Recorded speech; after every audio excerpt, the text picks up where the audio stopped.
Hello everyone, कैसे हो? उम्मीद करता हूँ सब अच्छे होंगे। मैं दिलीप कुमार आपका अपने चैनल बिजनेसमैन दिलीप बाबू पे स्वागत करता हूँ। सबसे पहले तो हमने पिछले स्टॉक के बारे में जान लेते हैं कि पिछले जो स्टॉक मैंने दिए थे उसका प्रदर्शन कैसा रहा। तो पहला जो स्टॉक मैंने दिया था, आपको दिया था मैंने आईसी इंडिया का दिया था। आईसी इंडिया में देखो मैंने क्या बोला था, 488 पे आप बाइंग करके चल सकते हैं और 480 के नीचे मैंने इसे सेल बोला था। आप देखो इसने बम्पर पैसा दिया। कहाँ दिया इसने बम्पर पैसा? ये जब 5 अप्रैल को सुबह सुबह जब ओपन होता है, देखो पहले मोमेंटम देख लो।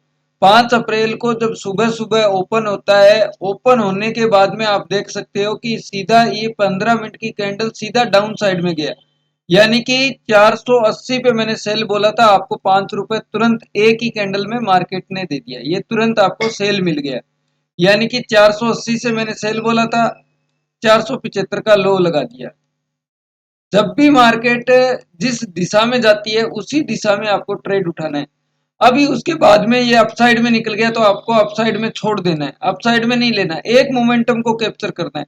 तो पहला ये जो हमारा था 480 पे, इसने ये टारगेट डन किया। 480 का ये टारगेट डन हो गया है। उसके बाद में जो नेक्स्ट हमारा जो स्टॉक था उसके बारे में देखते हैं। इंडस टावर था। इंडस टावर मैंने बोला था 312 पे आपको बाइंग करके चलना है। इंडस टावर को मैंने क्या बोला था? 312 पे आपको बाइंग करके चलना है। अब इंडस टावर को देखते हैं। इंडस टावर देखो 312 पे मैंने बाइंग करके बोला था। 312 जैसे ही ये आया 312 पे निकला तो आपके सामने है, कंटिन्यू तेजी किया और 10 रुपए तक ये स्टॉक इंट्राडे में मोमेंटम देके चला गया। ये देखो 10 रुपए से ज्यादा ये स्टॉक इंट्राडे में मोमेंटम देके चला गया। कोई एसल नहीं लिया, मतलब छोटा सा एसल, 2 रुपए का एसल आप फॉलो कर सकते थे स्विंग लो का। तो यहाँ पे 10 रुपए आपको इस स्टॉक में मिल गए, ठीक है। उसके बाद में जो स्टॉक दिया था मैंने वो दिया था सीडीएसएल। सीडीएसएल मैंने 1900 के ऊपर बाइंग करके बोला था, 1900 के ऊपर आप बाइंग करके चलेंगे। और सेल साइड मैंने आपको सेल साइड मैंने आपको 1855 के नीचे दिया था। अब देखो 1855 के नीचे इसे सेल करते आप सुबह, तो ये आपको 1850 का लो लगा गया, 5 रुपए यहाँ पे दे गया। उसके बाद में 1900 का लेवल ये एक्टिव नहीं हुआ, ठीक है। उसके बाद में मैंने दिया था केबीआर आपको। केबीआर मैंने बोला था 322 के ऊपर आपको बाइंग करके चलना है, तो 322 ये गया ही नहीं, तो एक्टिव नहीं हुआ है। और सेल इसका केबीआर का बोला था 310 के नीचे, तो 310 भी नहीं गया है अभी, ठीक है। तो दोनों साइड में इसमें पैसा नहीं बना, 310 भी नहीं गया है और 322 भी नहीं गया है। उसके बाद में जिंदल स्टील मैंने बोला था। जिंदल स्टील आप देख सकते हैं, जिंदल स्टील को मैंने क्या बोला था? मैंने जिंदल स्टील को 915 के ऊपर आपको बाइंग करके बोला था, 915 के ऊपर। अब देखो 915 से इसने हाई कितना लगाया? 921, यानी कि 6 रुपए ये दे गया। और सेल मैंने कितने पे बोला था? मैंने कहा था आप इसे सेल कर सकते हैं 898 पे। अब सुबह सुबह ये ओपन होता है, ओपन होने के बाद में आप देखो 898 से जैसे ही गिरा, इंट्राडे में आपको पैसा दे के गया कंटिन्यू 10 रुपए। ये डाउन साइड में 887 तक जाके आया है, 887 पॉइंट तक जाके आया है। मतलब 898 से अप साइड में भी 5 रुपए दे गया और डाउन साइड में भी 5 रुपए दे गया। उसके बाद में एजीएस लॉजिक, ये मैंने आपको कितने पे बोला था? मैंने बोला था 448 पे बाइंग करके चलेंगे, तो 448 तो आया नहीं। 428 के नीचे इसे सेल करने का बोला तो 428 भी नहीं आया। ये पिछले जो स्टॉक थे 5 अप्रैल को मैंने दिए थे, जिसकी प्रदर्शन इस प्रकार रहा। मैंने आपको बता दिया कि कौन से स्टॉक ने बम्पर पैसा दिया। ऑलमोस्ट सभी ने बम्पर पैसा दिया, 2 से 3 स्टॉक हमारे एक्टिव ही नहीं हुए। अब हम 8 अप्रैल के जो स्टॉक है उसके बारे में चर्चा करते हैं। पहला जो हमारा जो स्टॉक है वो है इंडाल्को। इंडाल्को को आप बाइंग करके चलेंगे कितने पे? ये भी बम्पर पैसा देने के लिए रेडी हो रहा है इंडाल्को। इंडाल्को को आप बाइंग करके चलेंगे 575 के ऊपर। 575 के ऊपर इंडाल्को को बाइंग कर सकते हैं। और ये एक जोन है, सेल जोन, यहाँ से एक्टिव होगा। सेल आप अगर करना चाहो तो सेल जोन कहाँ से एक्टिव होगा? सेल आप इसे कर सकते हैं 565 के नीचे। ये 500, आप 500 सेल आप कर सकते हैं इसके 65 के नीचे। ये आपका क्या हो गया? 575 के ऊपर बाइंग हो गया। 575 के ऊपर आप इसे बाइंग कर सकते हैं और सेल कर सकते हैं 565 के नीचे, ठीक है। उसके बाद में महिंद्रा एंड महिंद्रा, उसका भी देखते हैं। महिंद्रा एंड महिंद्रा, नेक्स्ट हमारा जो स्टॉक है वो है महिंद्रा एंड महिंद्रा। ये देखो महिंद्रा एंड महिंद्रा भी अच्छी रेंज में है, तो आप इसे 2027 के ऊपर बाइंग करके चलेंगे। 2027 का की लेवल है, 2027। और सेल साइड में आप देखो, सेल साइड जब तक ये 2000 के नीचे नहीं आता तब तक आप सेल नहीं करेंगे। 2000 का की लेवल है, 2000 के नीचे अब आएगा तब आप इसे सेल कर सकते हैं, महिंद्रा एंड महिंद्रा को। उसके बाद में कोल इंडिया भी अच्छा एक पैटर्न बना हुआ है, कोल इंडिया का भी। तो ये देखिए कोल इंडिया भी एक अच्छा पैटर्न यहाँ पे है, तो कोल इंडिया को भी आप बाइंग करके चलेंगे 500 451 पे। ये एक पैटर्न बहुत अच्छा बना हुआ है, तो 451 पे इसे बाइंग करके चलेंगे। और सेल साइड में भी ये जोन बहुत अच्छा बना हुआ है, सेल आप करके चलेंगे 444 के नीचे। 444 का की लेवल है अगर सेल करके चलना चाहो तो। ठीक है, कोल इंडिया का ये लेवल है। उसके बाद में CDSL, सॉरी TCS। उसके बाद में टीसीएस भी अच्छी रेंज है। टीसीएस को आप बाइंग करके चलें तो 4000 के ऊपर आप इसे बाइंग कर सकते हैं। बम्पर पैसा देने वाले स्टॉक है, 4000 के ऊपर आप इसे बाइंग कर सकते हैं। 4000 का की लेवल है इसका। और सेल अगर आप करना चाहो तो सेल इस जोन से नीचे आपको सेल करना पड़ेगा, यानी कि 3955 के नीचे आपको सेल करना है। उसके बाद में इंफ्रा, उसके बाद में इंफ्रा, ये वाला इंफ्रा देख लीजिए आप, चार्ट पे नाम लिखा आता है तो आप इसको भी देख सकते हैं।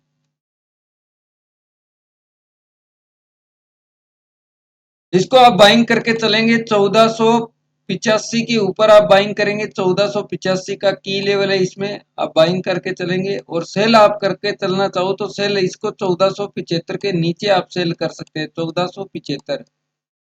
ठीक है। लास्ट हमारे पास जो स्टॉक है वो सीएंट का है, सीआईएंट। ये भी एक अच्छी रेंज में है, तो इसको भी आप देख लेना।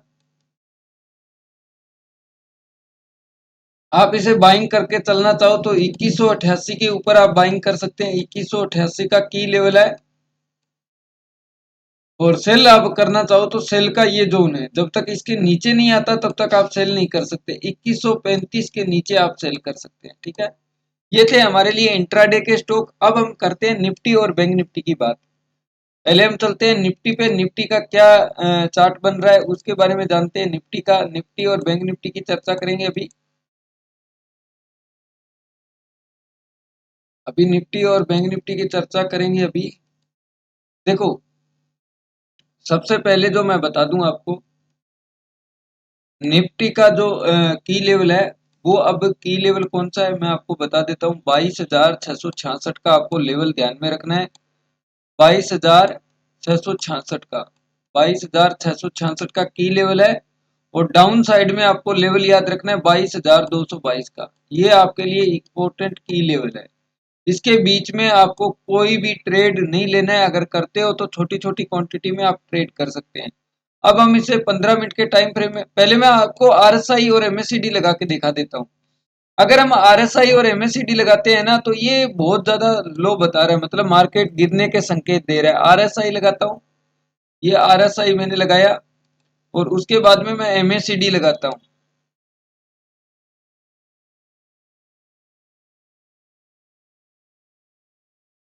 उसके बाद में मैंने एमएससीडी लगा दिया, ये देखिए।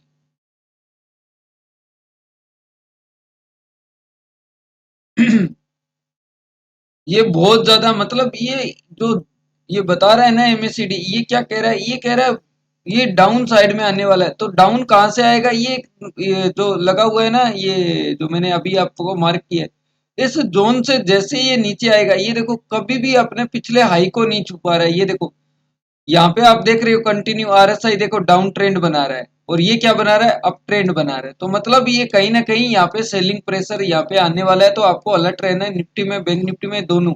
ये देखो यहाँ से क्या कर रहा है, एमएससीडी डाउन ट्रेंड बना रहा है, और ये क्या कर रहा है, ये अप ट्रेंड बना रहा है। तो ऐसा नहीं है, इसमें सेलिंग प्रेशर आने वाला है। निफ्टी के अंदर अलर्ट होके निफ्टी को ट्रेड करना है। अब निफ्टी के अंदर ये जो जोन है, मैंने एमएससीडी लगाया एक एवरेज के लिए आपको।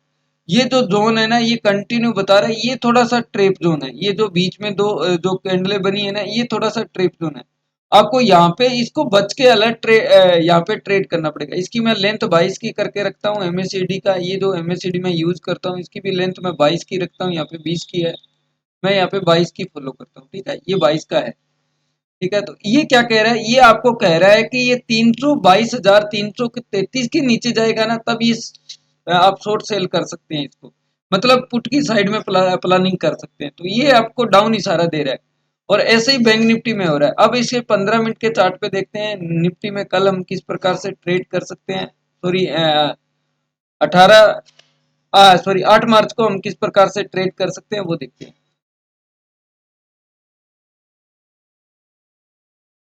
8 मार्च के लिए सबसे पहले ध्यान में आपको ये रखना है कि मार्केट जो क्लोजिंग है ना, वहां पे ओपन होना चाहिए। आपको इसी लेवल में मार्केट को क्लोज ओपन होने देना है। जो लेवल मैं ड्रॉ कर रहा हूँ, इसी के बीच में अगर मार्केट यहाँ पे ओपन होती है, यहाँ पे कोई भी मोमेंटम नहीं हुई है, ये बहुत अच्छा हुआ है कि यहाँ पे अगले दिन मोमेंटम होगी तो खतरनाक वाली होगी। यहाँ पे अगर मार्केट ओपन होता है इसी जोन में, इस जोन में ओपन होता है और इस जोन में थोड़ा बहुत टाइम बिता के अपसाइड में निकलता है, तो जैसे ही ये 600 वाला लेवल क्रॉस करेगा ना, 22,600 का, यानी कि मार्केट में मोमेंटम बहुत खतरनाक वाला आएगा। 22,600 का की लेवल है, जैसे ही निकालेगा मोमेंटम खतरनाक आएगा। अगर यहां से टाइम बिता के डाउन साइड में आएगा, यानी कि टाइम तो बिता लिया है, अगर यहां से ओपन होके अगर डाउन साइड में आएगा, तो डाउन साइड में जैसे ही ये 22,480 को क्रॉस करेगा, जैसे ही ये 22,480 को क्रॉस करेगा, मैं यहाँ पे पुट साइड में इंटरेस्टेड हो जाऊंगा। ये की लेवल है। 22,480 का जैसे ही लेवल क्रॉस करेगा, मैं यहाँ पे पुट साइड में इंटरेस्टेड हो जाऊंगा और तुरंत मेरा टारगेट जो रहेगा वो इस लो के आसपास रहेगा। टारगेट मेरा कहाँ रहेगा, टारगेट रहेगा मेरा 22,370 के पास टारगेट रहेगा। यानी कि 100 पॉइंट निफ्टी मेरे को ये डाउन साइड में या अप साइड में दे देगी। क्यों दे देगी, इसका रीजन यही है कि यहाँ पे इसने टाइम बिता लिया। ये टाइम बहुत इंपॉर्टेंट है यहाँ पे। ठीक है, अब हम चलते हैं बैंक निफ्टी पे। बैंक निफ्टी का व्यू देखते हैं। अब ये मैंने बैंक निफ्टी का डे चार्ट लगा लिया और डे चार्ट में आपको मैं बता दूं जो रेजिस्टेंस, अब जो मैंने पहले बताया था, क्या रेजिस्टेंस बताया था आपको, 48,222। अब 48,222 हमने क्रॉस कर दिए। अब हमारे लिए जो नेक्स्ट रेजिस्टेंस है वो है 48,666 का। 48,666 का आपको ध्यान रखना है। और डाउन साइड के लिए जो हमारे पास सपोर्ट है, वो है आपका जो सपोर्ट है वो है 47,666 का। 47,666 का ये आपको डाउन साइड के लिए इंपॉर्टेंट सपोर्ट है और ये अप साइड में रेजिस्टेंस है। ये आपको ध्यान में रखना है। अब हम चलते हैं, पहले मूविंग एवरेज लगाते हैं। मूविंग एवरेज में क्या हो रहा है, पहले हम आरएसआई लगाएंगे, उसके बाद में एमएससीडी लगाएंगे। आरएसआई मैंने लगा लिया यहाँ पे। तो आरएसआई क्या बता रहा है कि ये अपसाइड में, देखो पहला जो हमने हाई बनाया था उसके आसपास में जाने की कोशिश कर रहे हैं।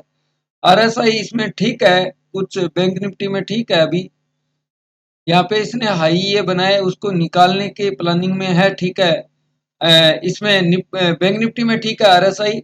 और एमएससीडी देखते हैं, एमएससीडी क्या कह रहा है।